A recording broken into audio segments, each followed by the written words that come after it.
안녕하세요. 워치 도슨트입니다. 오늘 여러분께 소개해드릴 시계는 제가 꽤 오랫동안 한 번쯤 직접 만져보고 싶었던 모델입니다. 파리의 두 매종이 손을 잡은 그야말로 파리의 자존심이라 부를 만한 한 점의 오브제인데요. 바로 에르메스와 에스티 듀퐁의 수동 협업 모델입니다. 이 귀한 모델은 이번에도 시크플레르에서 대여해 주셨습니다. 언제나 그렇듯 쉽게 만나기 힘든 피스를 손목 위에 올려볼 수 있도록 배려해 주신 점 깊이 감사드립니다. 그럼 파리의 샹젤리제 골목으로 함께 걸어가 보겠습니다. 먼저 에르메스 이야기부터 시작하겠습니다. 에르메스는 1837년 티에리 에르메스가 파리에서 마구 공방을 열며 출발했습니다. 그래서 오늘날까지도 등자 모양의 러그, 가죽의 결, 마장의 감각이 모든 디자인에 녹아 있습니다. 시계와의 인연은 1912년으로 거슬러 올라갑니다. 에르메스 가문의 딸 제클린 에르메스가 아버지의 포켓 워치를 손목에 차기 위해 가죽끈을 직접 만든 작은 사건이 에르메스 시계 역사의 시작이었습니다. 그리고 1928년 포브로 생트론의 24번지 매장에 에르메스 서명이 들어간 첫 시계가 걸립니다. 하지만 흥미로운 사실이 있습니다. 에르메스는 한동안 자체 무브먼트를 만들지 않았다는 점입니다. 대신 에르메스는 스위스의 명가들과 손을 잡습니다. 유니버셜 제네브, 예거 르쿨트르, 오바도, 보메 메르시에, 심지어 롤렉스까지. 그리고 바다 건너 스위스가 아닌 파리의 이웃 매종과도 손을 맞잡았지요. 바로 오늘의 또 다른 주인공 에스티 듀퐁입니다. 이들이 만든 시계에 에르메스의 서명이 더해져 포브로 생트로네의 창을 장식했습니다. 오늘날 부쉐러나 티파니가 하는 더블 네임 콜라보의 원형이 이미 그 시절 파리에 있었던 것이지요. 이 리테일러 시대는 1978년에 막을 내립니다.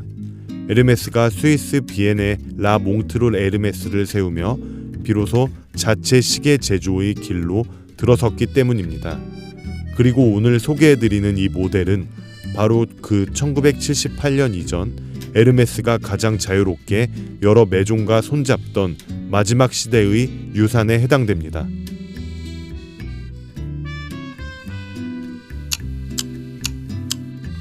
이제 에스티 듀퐁으로 넘어가 보겠습니다. 에스티 듀퐁은 1872년 시몬 티소 듀퐁이 파리에서 창업했습니다. 놀랍게도 시작은 에르메스와 똑같았습니다. 가죽 공방. 파리의 두 하우스가 같은 뿌리에서 출발했다는 사실은 오늘의 이야기를 더 깊게 만듭니다. 듀퐁이 불의 예술가로 거듭난 것은 1941년 첫 라이터를 내놓으면서부터입니다. 그 중에서도 1952년에 탄생한 리뉴 1은 뚜껑을 여닫을 때 울리는 청아한 핑 소리 하나로 전세계 애연가들의 마음을 사로잡았습니다. 라이터 하나가 악기가 된 것입니다. 1972년에는 제클린 케네디의 요청으로 라커드신, 즉 동양의 57 기법까지 품으며 프랑스 럭셔리의 한 정점에 오릅니다. 그리고 1960년대 운명적인 만남이 시작됩니다. 에르메스와 듀퐁이 같은 뿌리에서 자란 두 매종이 리뉴 1 라이터의 에르메스 에디션을 함께 만든 것입니다. 이 라이터들은 에르메스 매장에서만 판매되었고 바닥에는 두 매종의 이름이 공동 각인되었습니다.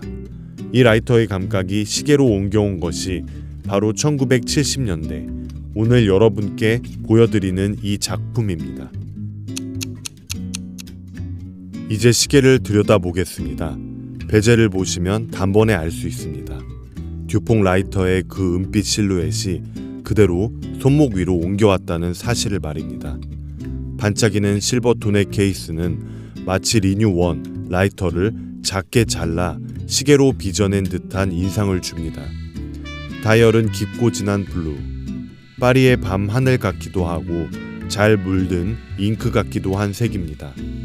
그 위에 실버 핸즈가 조용히 흐릅니다. 인덱스는 과감하게 비워뒀죠. 로마자도 아라비아 숫자도 없습니다. 대신 12시 방향에는 에르메스의 H가 홀로 자리하고 있습니다. 로고를 새긴 것이 아니라 로고 자체가 시간의 기준이 된 구성입니다. 그리고 3시, 6시, 9시 방향에는 다이아몬드 3점이 박혀 있습니다. 딱 이 3개뿐입니다. 그 절제가 오히려 다이얼을 귀하게 만듭니다. 무브먼트는 수동 와인딩. 1970년대 쿼츠 혁명이 시계 산업을 뒤흔들던 바로 그 시기에 이 시계는 오히려 손으로 태엽을 감는 정적을 택했습니다. 라이터처럼 납작한 실루엣을 지키려면 오토매틱의 두께가 오히려 방해가 되었기 때문입니다. 수동의 선택은 미학적 필연이었던 것입니다. 손목에 올려보면 생각보다 훨씬 가볍습니다. 케이스가 납작하기 때문에 셔츠 커프스 안으로 조용히 미끄러져 들어갑니다. 존재를 주장하지 않는, 그러나 소매를 살짝 들어올리는 순간 하고 시선을 붙잡는 시계입니다. 블루 다이얼의 다이아몬드 3점, 12시의 H, 이 조합은 어떤 자리에도 어울립니다. 블루종에도, 네이비 수트에도, 그리고 의외로 흰 셔츠 청바지를 걸친 주말의 옷차림에도 잘 붙습니다. 미니멀한데 결코 평범하지 않은 그 균형, 이것이 이 시계의 가장 큰 매력입니다. 물론 이 브랜드를 바라보는 모든 시선이 호의적인 것은 아닙니다. 시계 애호가들 사이에서 에르메스는 여전히 패션하우스라는 꼬리표를 완전히 벗어내지 못했습니다. 정통 시계 매종들과 나란히 놓였을 때 에르메스의 시계 제조 역사는 상대적으로 짧다는 지적이 있습니다. 더군다나 오늘의 이 모델은 자체 무브먼트도 아닙니다. 에르메스가 서명했을 뿐 시계의 심장은 다른 곳에서 왔습니다. 어떤 분들은 이렇게 말할지 모릅니다. 패션 브랜드의 시계를, 그것도 라이터 회사와 만든 시계를 차는 일이 조금 멋쩍지 않은가? 하지만 저는 이렇게 되묻고 싶습니다. 시계는 반드시 시계 매종만의 것이어야 하는가?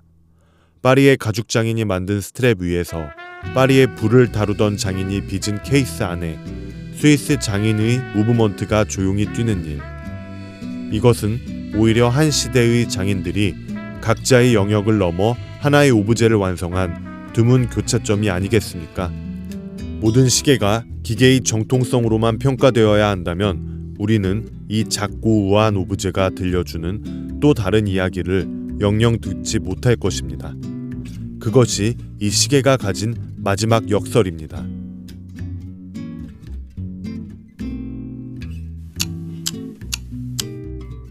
개인적으로 이 시계를 손목에 올렸을 때 가장 먼저 든 생각은 조용하다는 것이었습니다.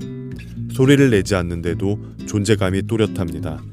H 하나와 다이아몬드 3점. 그것만으로 파리의 두 매종이 만든 한 세대의 감각이 손목 위에 얹히는 기분이었습니다. 특히 빛이 들어오는 각도에 따라 베젤의 실버가 은은히 반짝이고 블루 다이얼의 낮에는 짙은 로열 블루로 저녁에는 거의 검정에 가깝게 변합니다. 하루 동안 얼굴이 여러 번 바뀌는 시계입니다. 그래서 단 하루를 차봐도 쉽게 잊히지 않습니다. 1960년대의 라이터, 1970년대의 시계, 그리고 오늘 2020년대의 손목 위. 에르메스와 에스티 듀퐁, 파리의 두 매종이 남긴 이 작은 오브제는 아는 사람만 아는 럭셔리가 무엇인지 조용히 속삭여줍니다. 로고를 외치지 않아도 한 글자 H와 3점의 다이아몬드만으로도 충분한 시계. 그것이 오늘의 주인공이었습니다. 오늘의 전시 투어를 마칩니다.